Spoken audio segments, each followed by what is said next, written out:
Estamos inmersos en una sociedad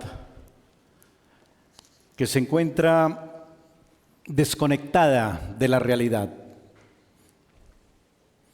¿En qué sentido? En el sentido en que la gran mayoría no quiere aceptar verdades absolutas, autoritativas, que direccionen su vida y prefieren en cambio lanzarse al vacío de la relatividad, abandonando sus vidas a un total sinsentido. No hay verdad absoluta. Todo es respetable, todo es relativo. Y finalmente, ¿a dónde conduce esto? Y el creyente se puede ver afectado, influenciado por esa manera de pensar, abrir su puerta acerca de los diferentes conceptos que hay acerca de Jesús, el Hijo de Dios. Quizás no los conceptos que el mundo maneja, pero sí los conceptos que muchos sectores de la cristiandad han querido adoptar acerca del Hijo de Dios. Casi que cada iglesia tiene su propia versión y preferencia acerca de quién es Cristo. Pero en Mateo 17 el Evangelio nos presenta la verdadera cara del Señor. No un Jesús que adopta diversidad de roles como el Jesús terapéutico, el Jesús motivador, el que sí salva pero no gobierna a nadie. No, ese no es el que nos presenta la Escritura. Nos presenta el Cristo, lleno de gloria, lleno de autoridad, y el que no oculta las demandas para sus seguidores. Hermano, amigo, le invito esta tarde brevemente, a la luz de Mateo 17, del 1 al 13, a contemplar a Cristo transfigurándose ante sus ojos y transformando su vida a la luz de esa revelación. Recuerde, querido hermano, que ahora mismo estamos nuevamente reunidos en culto público. Nuevamente juntos hemos invocado el nombre del Señor y nos hemos reunido para conformar un edificio para que el Señor more en medio de nosotros. Así que le ruego, ejerza su fe y que la palabra esta tarde revele a Cristo con mayor claridad, con mayor fulgor. Hoy veremos a Cristo revelado en su gloria. En primer lugar, veremos a Cristo revelado en su autoridad. Y en tercer lugar, veremos a Cristo revelado en su misión. Su gloria, su autoridad y su misión. Y vamos a llamar esta meditación la revelación que transforma mi vida. La revelación que transforma mi vida. Una revelación de la gloria de Cristo, una revelación de la autoridad de Cristo y una revelación de la misión del Señor Jesucristo. Vamos al primer aspecto. Cristo nos revela su gloria. Versículo 1 al 3.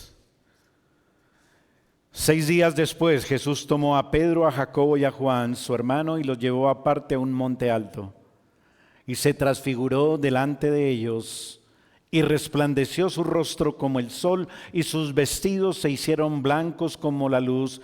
Y he aquí les aparecieron Moisés y Elías hablando con él. Han pasado 6 días. 6 días después de qué? Bueno, 6 días después de que el Señor hizo grandes maravillas, milagros.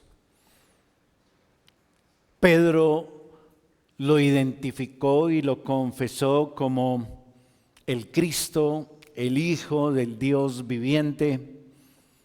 Pero también 6 días después que el Señor Jesús anunciara su muerte y partida de este mundo. 6 días un poco apretados, cargados de muchas emociones. Y ahora el Señor invita a 3 de los suyos a un monte alto y allí ocurre algo inesperado, pero muy significativo para ellos y para nosotros hoy, para su alma. Porque más allá de los milagros que Él hizo, más allá de las grandes señales que ejecutó, los discípulos necesitaban una visión que fuera transformadora para sus almas. Los fariseos habían visto las señales, los fariseos habían visto los milagros y no había pasado nada en sus almas. Pero con sus discípulos ocurriría algo distinto. Les sería dada una visión determinante para sus almas. Dice el verso 2, se transfiguró delante de ellos y resplandeció su rostro como el sol y sus vestidos se hicieron blancos como la luz. Imagine un poco el cuadro. Pasajes paralelos como el de Lucas nos informan que quizás ya había caído la noche porque los ojos de los discípulos estaban llenos de sueño y a punto de dormir cuando de repente resplandece la gloria de Cristo y toda la oscuridad huye y queda el lugar como si fuera a mediodía con el sol resplandeciente.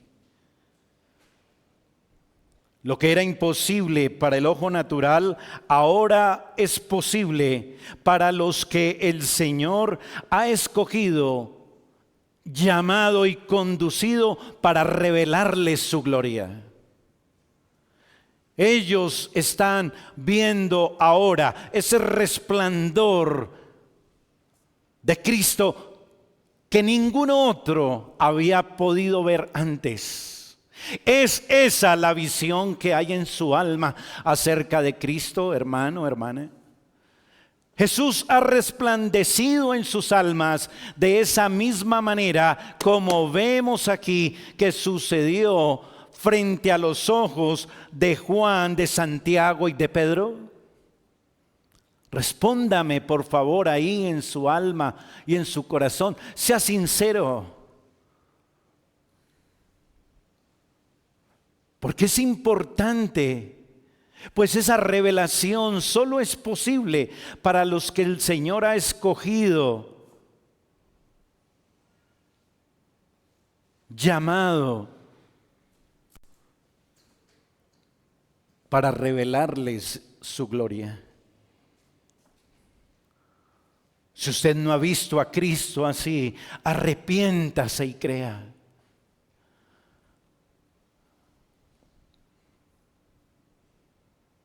Arrepiéntase y crea. Porque este es el Evangelio. El Señor Jesús dice claramente, como se lo dijo a un gran erudito de las Sagradas Escrituras: os es necesario nacer de nuevo para poder ver el reino de Dios. Y si usted no ha visto a Cristo como Rey, gloriosamente transfigurado, saque sus propias conclusiones. La revelación de Jesús lleno de gloria como el unigénito del Padre solo es posible para los que Él escoge y le siguen.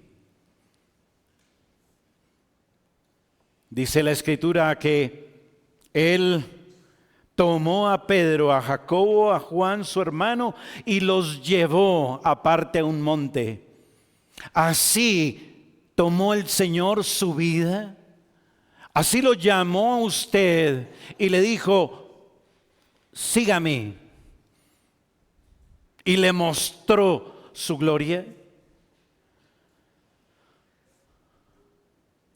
Note que dice: los tomó y los llevó a un monte alto. Jesús tomó su alma y la elevó hasta esas alturas donde usted pudo ver la gloria de Dios en la faz de Jesucristo. Vaya a segunda de Pedro, capítulo 1, versículo 16.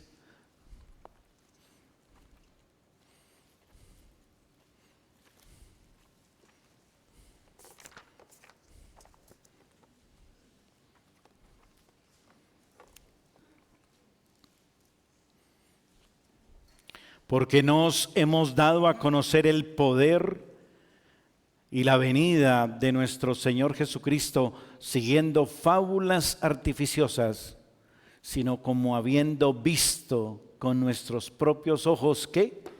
Su majestad. Pedro dice: nosotros no hemos dado testimonio de una historia que nos contaron. No, nosotros hemos dado testimonio de algo que nosotros vimos. ¿Usted ha visto a Cristo? Para que pueda también a su vez proclamar de su gracia, proclamar de Él, de su obra y de su sacrificio, y dar testimonio ante los incrédulos. No de lo que le cuenta el pastor cada domingo acerca de Cristo. No de lo que usted escucha en el internet, en un video de una predicación de algún teólogo famoso. No, es de la revelación que el Señor Jesús mismo ha dado a su alma, de la que usted tiene que hablar y puede hablar y dar testimonio. El Señor se reveló en su estado regio, vestido de majestad. Dice el verso 2: resplandeció su rostro como el sol y sus vestidos se hicieron blancos como la luz. Así llega Jesús a ser visto por quienes reciben el don de la fe, el don del arrepentimiento, porque Dios quita el velo de sus ojos que les impide ver la gloria de Dios en la faz de Jesucristo, les impide ver la realeza del Señor Jesús. Mire 2 de Corintios capítulo 4 versículo 6.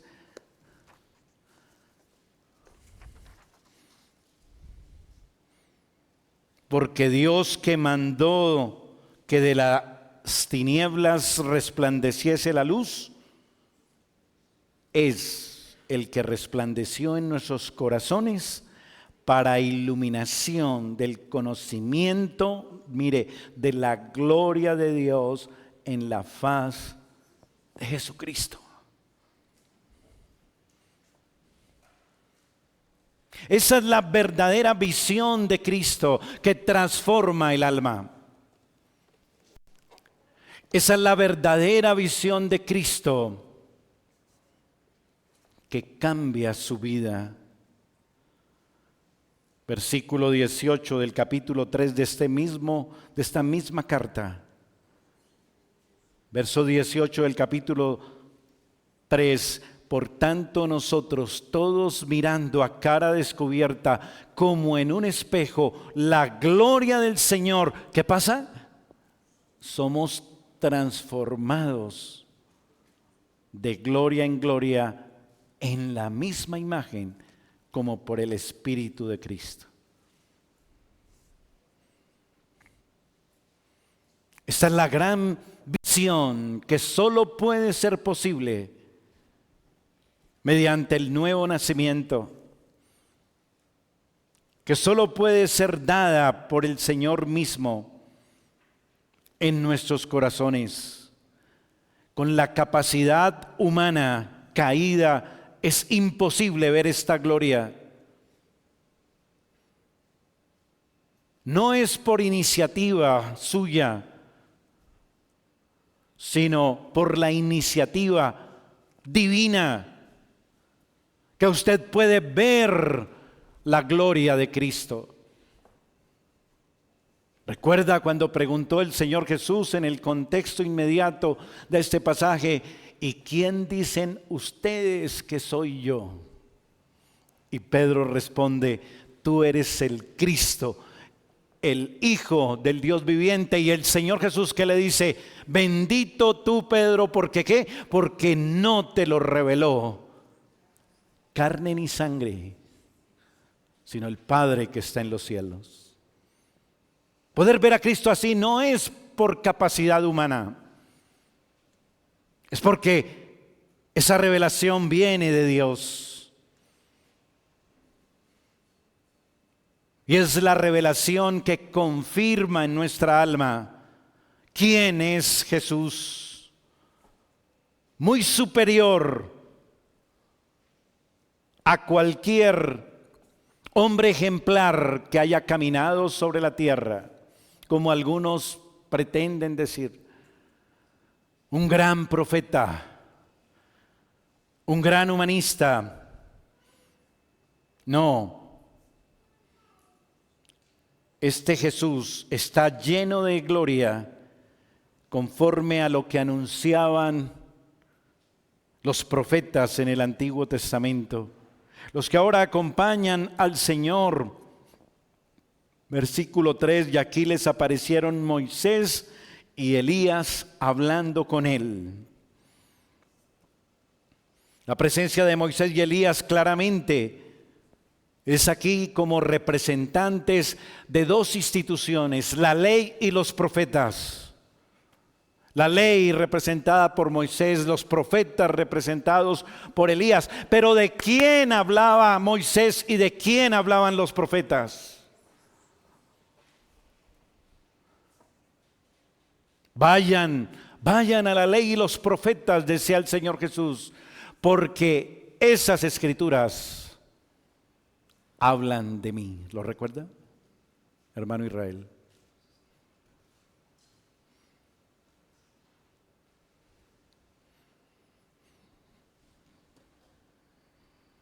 Todo lo que la ley prefiguraba de Cristo como una sombra, todo lo que los profetas anunciaban del Cristo, ahora se ha cristalizado, se ha hecho carne en Jesucristo. Eso debía producir en la vida de los apóstoles que lo estaban viendo una revolución en sus vidas.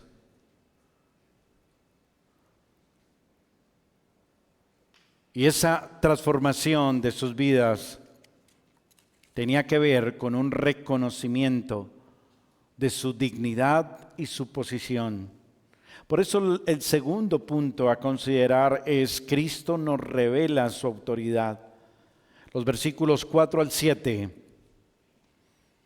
nos dicen: y entonces Pedro dijo a Jesús: Señor, Bueno es para nosotros que estemos aquí. Si quieres, hagamos aquí 3 enramadas, una para ti, otra para Moisés y otra para Elías. Mientras él aún hablaba, una nube de luz los cubrió, y he aquí una voz desde la nube que decía: este es mi Hijo amado, en quien tengo complacencia, a él oíd. Al oír esto, los discípulos se postraron sobre sus rostros y tuvieron gran temor. Y Jesús se les acercó, los tocó y les dijo: levantaos, no temáis. Muchos de los que vieron los milagros, las señales que hemos considerado, muchos de ellos no creyeron, no reconocieron a Jesús como el Hijo de Dios, como el Mesías. No lo reconocieron como aquel a quien debían sujetarse, someterse por completo y ser cautivos de su autoridad y obedecer absolutamente todo lo que él dijera. No, muchos de ellos que vieron todas estas señales, más bien lo rechazaron y quisieron incluso matarle. Pero ahora Cristo nos revela su autoridad. Y el Padre mismo corrobora esa autoridad a los discípulos. Pedro se encontraba muy eufórico. Esa era la característica de este apóstol, y en medio de la emoción dijo: no, yo quiero estar con estos 3 aquí y que nos quedemos y hagamos aquí una enramada y estemos juntos. Pero el Señor tiene que decirle a Pedro de alguna manera: no iguale a mi hijo con Elías y con Moisés, porque este es mi Hijo amado, y Moisés y Elías son grandes siervos míos, pero al único que deben obedecer es a mi Hijo Jesucristo. A Él oíd. Es clara la manera como el Padre establece la autoridad exclusiva del Hijo en esta revelación y transfiguración del Señor. El Padre claramente dice que Él es superior a Moisés y a Elías. Si Cristo es la autoridad suprema, es ese Cristo el que gobierna su corazón y cautiva todo su ser, hermano.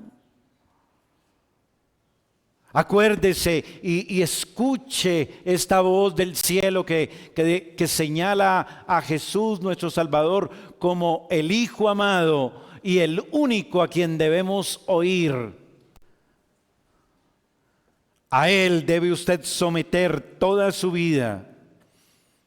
¿A quién más escuchar sino solo a Él, que se nos revela por las sagradas Escrituras?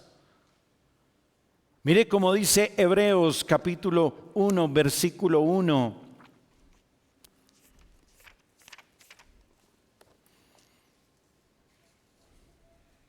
¿Lo tiene, Marisol? ¿Lo tiene, Israel? Dios, habiendo hablado muchas veces y de muchas maneras en otro tiempo, mire, a los padres por los profetas. Ahí podemos incluir a Moisés como profeta, ¿lo recuerda? En estos postreros días nos ha hablado por el Hijo, a quien constituyó heredero de todo y por quien asimismo hizo el universo, el cual, siendo el resplandor de su gloria y la imagen misma de su subsistencia, y quien sustenta todas las cosas con la palabra de su poder. ¿Quiere usted más autoridad para someter totalmente su vida a su Salvador? La revelación de Cristo en autoridad suprema debe entonces constreñirnos a una obediencia cada vez más radical a su voluntad. Y debemos avanzar al último punto. Cristo nos revela su misión. Hemos visto a Cristo que nos revela su gloria. Hemos visto a Cristo que nos revela su autoridad. Hemos visto a Cristo ahora, o mejor, vamos a ver a Cristo ahora revelándonos su misión. Versículo 8. Y alzando ellos los ojos, a nadie vieron sino a Jesús solo. Cuando descendieron del monte, Jesús les mandó diciendo: no digas a nadie la visión hasta que el Hijo del Hombre resucite de los muertos. Entonces sus discípulos le preguntaron diciendo: ¿por qué pues dicen los escribas que es necesario que Elías venga primero? Respondiendo Jesús les dijo: a la verdad Elías viene primero y restaurará todas las cosas, mas yo os digo, Elías ya vino y no le conocieron, sino que hicieron con él todo lo que quisieron. Así también el Hijo del Hombre padecerá de ellos. Y entonces los discípulos comprendieron que les había hablado de Juan el Bautista. En este último pasaje sobresale el patrón del sufrimiento redentor de la obra de Cristo. ¿Qué vino a anunciar el Bautista? Arrepentimiento, ¿lo recuerda? Que el reino de Dios se había acercado, también anunció el Bautista. Con el espíritu del profeta Elías, proclamó, allanó el camino para el Señor, pero aquí el Señor hace una precisión que debe calar y quedar marcada en nuestra mente y corazón. Y es que con Juan el Bautista hicieron lo que quisieron. ¿Y usted sabe qué hicieron con Juan el Bautista? Lo apresaron, lo maltrataron y finalmente lo decapitaron. Y dice el Señor: así también el Hijo del Hombre padecerá. Esa es la misión que vino a cumplir el Señor Jesús, anunciada por la ley y los profetas, corroborada y testificada por Juan el Bautista, que cuando un día lo vio, señaló y dijo: este es el Cordero de Dios, ¿recuerda? Que quita el pecado del mundo. El Cordero que iba a ser sacrificado, inmolado, para salvar a un pueblo escogido. El camino del Mesías define el camino de sus discípulos. Así como Juan el Bautista fue maltratado y padeció, ¿cuánto más usted y yo estamos llamados a seguir el ejemplo de Cristo y estar dispuestos a llevar la cruz en este mundo cada día? Porque ese es el ejemplo que nos da nuestro Salvador. Cristo vino a dar su vida en rescate por muchos. Ahora sus discípulos no pueden hacer otra cosa que seguir su ejemplo y tomar cada día su cruz y seguirle. Cristo nos llama a abrazar su misión, a negarnos a nosotros mismos, a tomar nuestra cruz, a seguirle. El resplandor de su gloria también nos impulsa, nos inspira a seguir sus pisadas. Es la única manera como también el creyente recibirá la recompensa, porque es necesario que después de muchos padecimientos entremos en el reino de Dios. Hermanos, esta visión de Cristo debe estar siempre en vista del creyente. Es una visión transformadora. Es una visión que nos transforma de gloria en gloria a la imagen de Cristo. No deje escapar esa visión que las Escrituras nos dan del Hijo de Dios. Atesórela y que el Señor quiera cada vez más y más por su Espíritu operar para conformarnos más a la imagen de su Hijo. Oremos. Padre, Señor bueno, te damos gracias por esta palabra que has dejado en Mateo capítulo 17. Gracias, Señor, porque te has revelado a nuestros corazones. Nos has permitido ver con nuestros ojos la gloria de tu Hijo Jesucristo. En tu palabra, aplica por favor más y más esta palabra y que la revelación gloriosa de Cristo esté siempre presente en nuestros corazones para ser transformados de gloria en gloria a su imagen. Ayúdanos, Señor, a seguir sus pisadas. Ayúdanos, Padre, a ser discípulos fieles que siguen su ejemplo. Que la recompensa de Cristo también sea nuestra esperanza viva para seguir adelante y estar dispuestos cada día a llevar la cruz y seguirle. Señor, te lo rogamos con acciones de gracias en el nombre de Jesús. Amén.